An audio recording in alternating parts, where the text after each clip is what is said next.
I think the first thing is, as I said, that the leaders must be on board. And it's very important, I think, to build at least a team of people who are really convinced of the way that the church should be going. A team is a very interesting thing because the people can be very different to each other, and it's good to form a team with complementary personalities, complementary gifts and so on, but also to identify who is the first among equals, if you like, the leader of the leaders, because this is, I think, what probably God's way. There will be a leader who will lead the others, and these leaders will lead the congregation.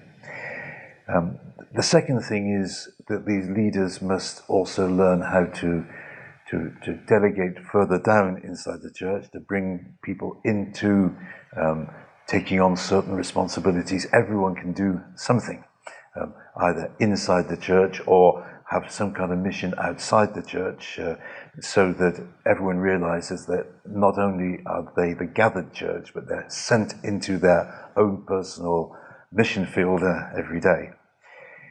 And the third thing, I think, is to help the leaders to understand that revitalization is more than just spiritual renewal.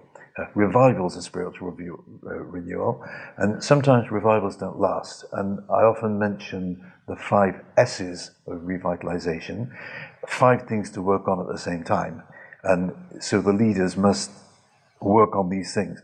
The spiritual dimension, which we mentioned, the social dimension, helping people to have better relationships with each other within the church and with non-Christians.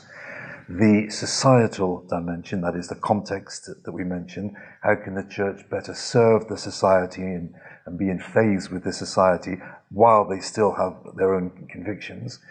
The structural dimension is the leaders learn how to lead.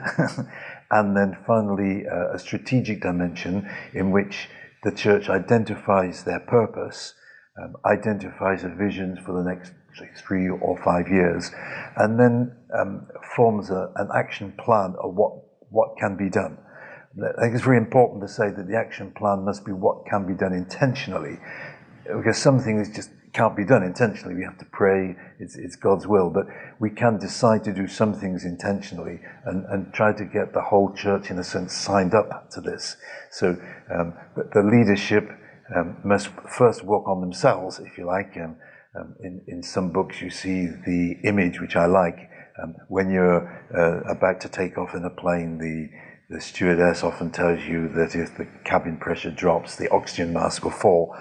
But they always say, put it on yourself first before you attempt to help someone else. So the leadership must also be totally convinced of the need for revitalization, be united together in the way forward, bring as many people with them as possible, and work on these 5 dimensions at the same time.